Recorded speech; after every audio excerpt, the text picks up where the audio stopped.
Salutations mes petits amis lecteurs, on se retrouve aujourd'hui pour une vidéo un peu de Noël, tout ça, puisqu'il s'agit de ma palle pour le challenge, le Cold Winter Challenge. Ça fait 2 fois challenge, mais bref, vous avez compris. Cette année, il est organisé par l'Enluminé, je vous mettrai sa chaîne YouTube dans la description, et il dure du 1er décembre au 28 février si je ne me trompe pas. Normalement j'ai vérifié, donc je ne me trompe pas. Il y a 4 menus et un menu bonus. Et moi je vais essayer de tous les valider, donc un livre par catégorie. Dans chaque menu il y a 3 catégories. Donc voilà, je vais vous présenter tous les petits livres que j'ai choisis. J'ai tout noté sur mon petit téléphone pour pas me tromper dans les titres des catégories, parce qu'il y a des catégories en anglais, donc si je les ai pas sous les yeux, ça je serais incapable de vous les ressortir. Sur ce, on va commencer. Donc, le tout premier menu du Cold Winter Challenge s'intitule Magie de Noël. Le premier item, c'est Under the Mistletoe. Mistletoe, enfin bref, vous connaissez mon niveau en anglais, donc on va arrêter de juger. Il faut donc lire une romance de Noël ou un livre feel good qui se passe à Noël, durant l'Avent ou au jour de l'an. Donc moi, pour ça, j'ai choisi Falala... Attends. Fa-la-la-la-la. Je crois que j'ai le bon nombre de Falala là. De Émilie Chazeran aux éditions Sarbacane. Pour le coup, c'est censé être un petit feel good avec un peu d'amour qui se passe pile poil durant les périodes de Noël. Donc, nickel. Génial. Oui, ça fait à peu près 5 fois que je vous le présente dans des pales et je l'ai toujours pas lu, mais bon, ma passion c'est de vous présenter des pales que je ne suis pas forcément après. Mais celle-ci, on y croit, je vais y arriver et je vais lire ce livre qui a l'air très très cool. C'est l'histoire d'un garçon qui n'est pas nain, dans une famille de nains, et je crois qu'ils ont une espèce de boulangerie-pâtisserie, enfin bref, et ça se passe à Noël.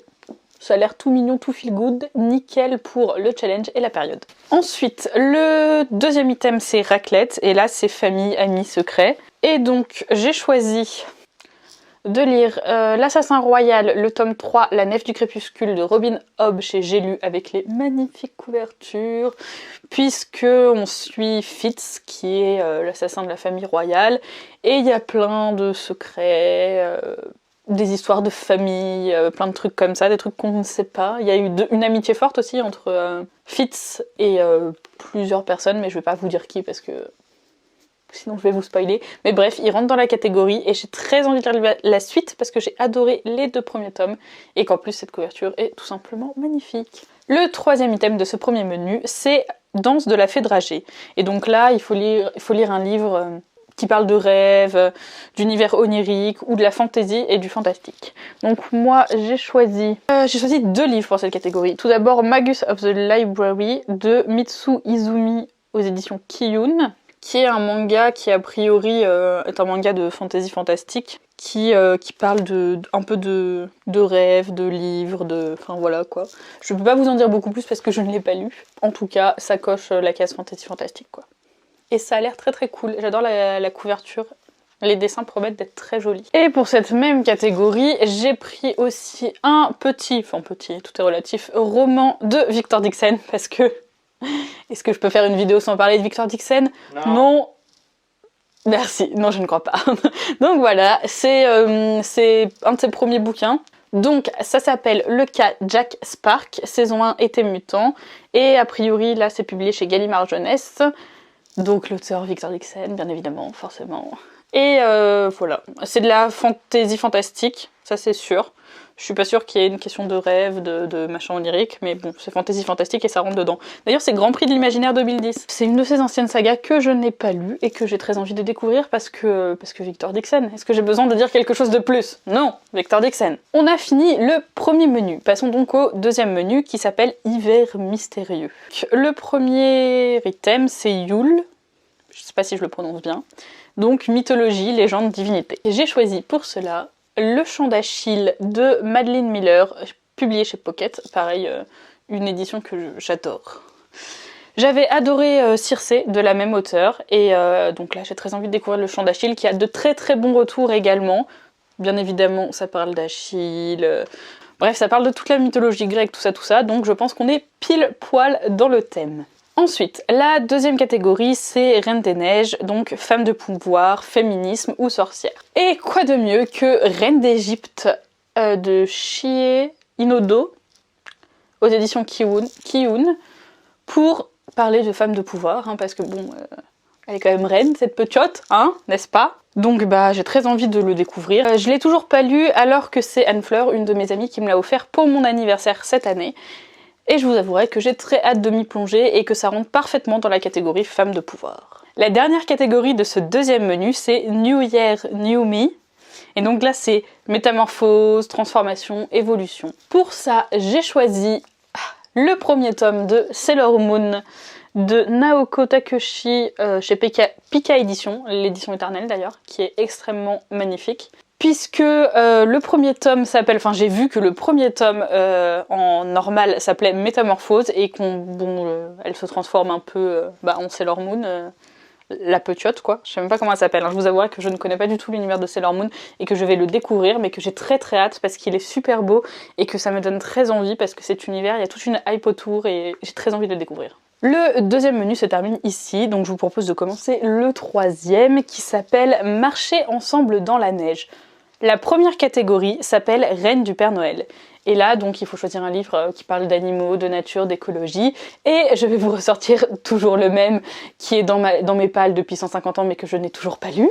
Famille zéro déchet, The Guide, de Jérémy Pichon et Bénédicte Moret, aux éditions Thierry Saucard. Est-ce que j'ai besoin de vous le présenter? Je crois qu'il est dans chacune de mes pales depuis 150 ans à peu près, mais que je n'ai toujours pas ouvert et que je ne l'ai toujours pas lu. Mais je vous promets, cette fois-ci c'est la bonne. La deuxième catégorie, c'est Aurore boréale, et là il faut un livre avec une aventure, un périple, un voyage, tout ça. Et j'ai donc choisi Seven Deadly Sins, le deuxième tome de Nakaba Suzuki aux éditions Pika, puisque en gros on suit le petit monsieur qu'il y a là, une demoiselle en détresse, qui partent à l'aventure, qui ont tout un périple pour retrouver les membres, donc les 7 membres des Seven Deadly Sins. Donc je trouvais que ça rentrait pile poil dans la catégorie et j'avais beaucoup aimé le 1, que ce soit l'univers, les dessins ou l'humour, et j'ai très très hâte de découvrir la suite. La dernière catégorie de ce troisième menu s'intitule Carol of the Bell, et donc là il faut un roman choral, donc c'est-à-dire avec plusieurs points de vue, plusieurs personnages qui partagent la même expérience, ou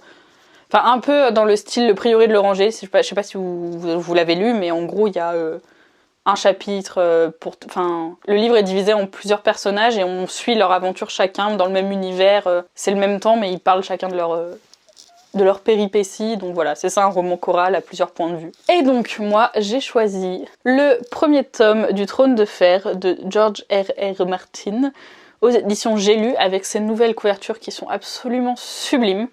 Vraiment, je les adore. J'ai lu, ils font tout le temps des super couvertures.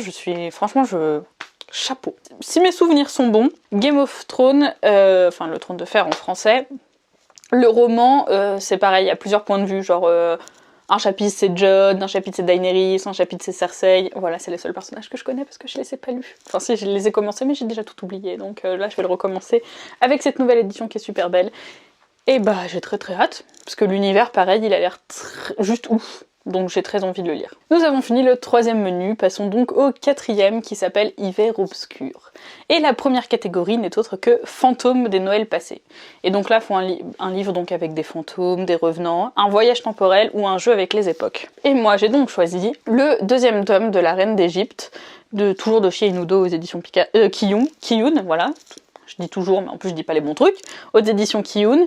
Et donc, pour moi, ça me semble pas mal, étant donné que c'est pas à notre époque. Hein, c'est le moins qu'on puisse dire. C'est un petit manga historique, donc voilà. Et j'aime bien lire les mangas par paquet de 2. Comme ça, je peux vous faire un avis direct. Donc, toujours Anne Fleur qui me les a offert à mon anniversaire. Ma petite Anne Fleur d'amour, ma copine. Les dessins sont top, et puis elle m'a dit que c'était génial. Donc, je la crois, et j'ai très hâte de découvrir tout ça. La deuxième catégorie de ce menu s'intitule Frissonner sous un plaid. Et donc là, il faut un livre d'horreur, d'épouvante, un thriller ou avec du suspense, tout ça. Et moi, j'ai choisi L'Appel de Cthulhu d'H.P. Lovecraft aux éditions Point, qui m'a été offert par Christelle, et normalement vous connaissez tous Christelle parce qu'on a fait un swap avec et vous l'avez vu ce livre, c'est elle qui me l'a offert. Et je vais donc enfin le lire. Puisque bon, je pense qu'on est nickel dans l'horreur, l'épouvante, hein, du HP Lovecraft, on est bon. La troisième catégorie de ce menu s'intitule Nuit du solstice. Et donc c'est un livre de moins de 300 pages qu'on peut lire en une seule nuit. Je suis pas allée chercher un roman de 300 pages que je sais pas si j'aurais pu lire en une nuit. J'ai pris un manga, c'est une valeur sûre pour le lire en une nuit. Et j'ai pris un manga qui se situe un peu dans le style horreur, thriller, suspense. Étant donné que c'est un peu la vibe de ce menu-là. J'ai donc choisi The Promised Neverland de Kaiju Shirai et Pozuka Demizu, le tome 3, chez Kazé. J'avais adoré les deux premiers tomes, que ce soit les dessins, l'univers, l'intrigue, l'histoire, enfin bref tout, donc j'ai hâte de savoir la suite, ce qui arrive à Emma et tous les autres. C'est un peu horreur, c'est un peu suspense, et puis en plus ça fait moins de 300 pages et on peut lire en une nuit, donc parfait pour la catégorie. Passons donc au dernier menu qui est un menu bonus qui s'intitule Au chaud devant la cheminée. Le principe du menu bonus, c'est que s'il y a un des menus qui nous plaît pas, on peut choisir celui-là à la place d'un autre pour quand même tous les valider. Mais bon, moi ils me plaisaient tous, donc j'ai décidé de faire les 5. La première catégorie de ce menu, c'est Grand Enfant. C'est un livre jeunesse. J'ai donc choisi le premier tome de Supinu de Yu Ori aux éditions Komiku, qui a l'air juste incroyablement mignon, regardez-moi ça, et qui est clairement dans un mood jeunesse, hein, c'est pas... Enfin, on peut le lire très jeune, et franchement, j'ai hâte, parce qu'il est trop mignon. Regardez-moi comment il est super chou. Vous avez pas envie de lui faire des câlins? Moi aussi. La deuxième catégorie de ce menu s'intitule Vitrine de Noël. Donc il faut lire un roman graphique sur le thème de Noël, ou de l'hiver, enfin roman graphique ou BD ou manga, enfin bref un truc avec des images quoi. Et donc j'ai choisi pour continuer le deuxième tome de Supinu puisque ça se passe d'après ce que j'ai compris en Finlande et qu'en plus ce deuxième tome, le résumé commence par l'hiver approche. Donc bon, hein, je pense qu'on peut pas être plus dans le thème, c'est un manga, il y a des illustrations, ça se passe dans un pays très froid et il y a marqué l'hiver approche. Donc bon, moi à un moment donné je peux pas faire mieux les enfants, hein. Donc toujours de Yu Ori, toujours chez Komiku. Et toujours avec ce petit bonhomme incroyablement mignon à qui j'ai envie de faire des câlins. Et enfin, dernière catégorie du dernier menu qui s'intitule Chocolat chaud. Livre qui apporte du bien-être. Donc pour le coup, c'est une catégorie assez ouverte parce que c'est juste un livre qui nous fait du bien, qu'on aime bien, une lecture un peu doudou quoi, sympa, mignonne, tout ça, tout ça. Moi j'ai choisi comme lecture qui me fait du bien, que je trouve sympa, avec laquelle je m'évade, le deuxième tome de Cardcaptor Sakura de Clamp aux éditions Pika. J'avais adoré le premier tome, je l'ai trouvé très sympa, sans prise de tête, j'ai beaucoup aimé les dessins, les personnages, l'univers, tout ça, tout ça. Donc j'ai hâte de lire ce deuxième tome. Je suis désolée, je m'excuse, dans cette vidéo, j'ai redit tout ça tout le temps. Donc les copines de House Cup Lecture vont encore se foutre de ma gueule, le monteur va encore péter un câble, mais à part ça, tout va bien. C'est une lecture qui m'apporte du bien-être et donc ça rentre parfaitement dans la catégorie. Voilà, je vous ai présenté tous les menus et toutes les catégories de ce Cold Winter Challenge avec tous les livres que j'ai prévu de lire. J'espère cette fois-ci vraiment me tenir à la palle et pouvoir réussir ce challenge de A à Z parce que le Pumpkin Autumn Challenge, je l'ai pas du tout réussi. Enfin si, j'ai rempli 2-3 menus mais je les ai pas tous remplis. Enfin bref, là... Les vacances de Noël approchent, mes partiels vont être terminés, je vais pouvoir lire tranquillou pilou plein de bouquins, donc on espère réussir. Si vous participez au Cold Winter Challenge, n'hésitez pas à me dire ce que vous avez mis dans votre palle. Si vous avez lu certains des livres que je vous ai présentés, n'hésitez pas à venir m'en parler, soit dans les commentaires, soit sur Facebook, soit sur Instagram. Je vous remets bien sûr tous les liens en barre d'infos. Et puis sur ce, je vous souhaite une bonne semaine, je vous fais des gros bisous, de bonnes fêtes, même s'il y aura sûrement peut-être une autre vidéo après, j'ai un petit doute, mais bon, au moins comme ça sera fait, et bye!